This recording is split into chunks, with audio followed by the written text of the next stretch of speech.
may pera eh. Then Mayor Parahinog built a house, ang wallpaper niya 500 pesos. Yung wallpaper niya.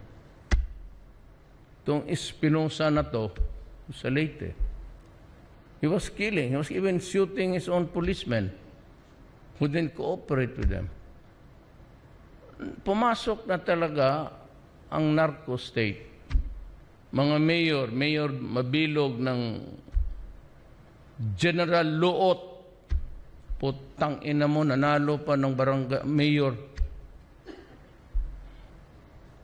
Ano, inambush kita, animal ka, buhay pa rin.